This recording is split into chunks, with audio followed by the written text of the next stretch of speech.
Kelvin was not rich. Everything he owned was borrowed.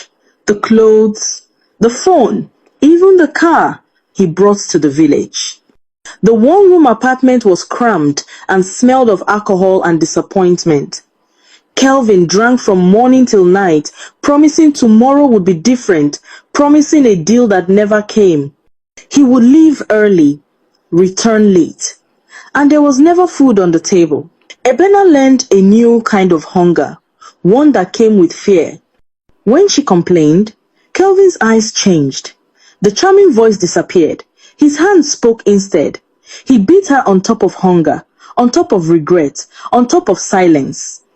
Each slap reminded her that this life she chased was not a dream but a punishment.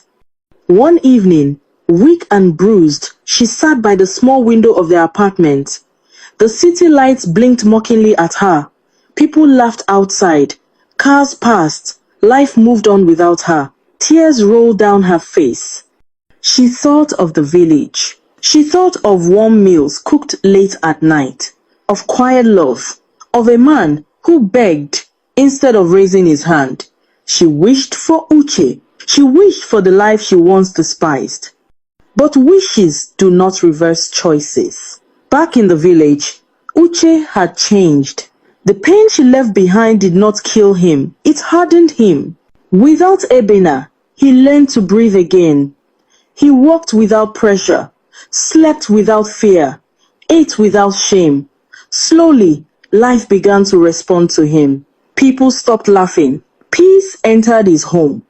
And for the first time, Uche realized a painful truth. Life without Ebena was far better. While Ebena stared out of a city window drowning in regret, Uche stood in the village sun, no longer kneeling, no longer begging, finally standing on his own. Years passed, Ebena could not endure it anymore.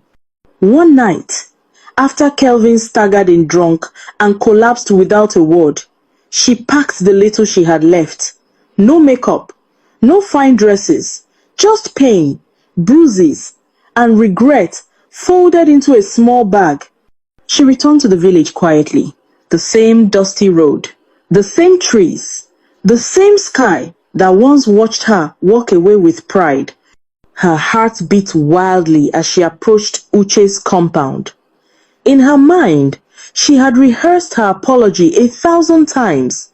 She would kneel, she would cry, she would tell him she was wrong, that she had learned, that she was ready to manage poverty again, ready to manage love, and willing to do all the housework, but life had moved on without her permission. From a distance, she heard laughter, children's laughter.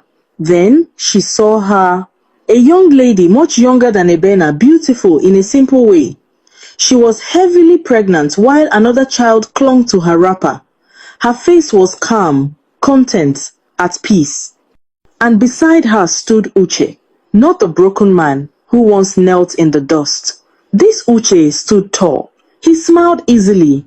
He laughed freely. There was no hunger in his eyes, no fear in his posture. His hands were steady as he reached for his wife, helping her sit. Ebena froze. Her legs refused to move. The truth hit her harder than any slap Kelvin had ever given her.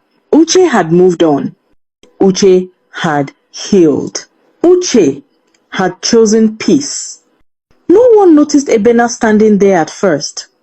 When they finally did, the smiles faded into silence. The young wife looked confused. Uche's face tightened, not with anger, not with love, but with closure. Their eyes met. For a brief moment, the past tried to speak, but nothing came out. Ebena lowered her head. Shame wrapped around her like chains. There was nothing to say that could undo time. Nothing to offer that could replace what she threw away. Without a word, she turned and walked back down the same path she once left with pride. This time, her steps were heavy. Regret followed her like a shadow, and Uche did not follow. Life lesson. Do not abandon genuine love for promised comfort. Do not mistake patience for weakness. And do not leave a good home chasing a better picture, because by the time you realize the truth, life may have already replaced you.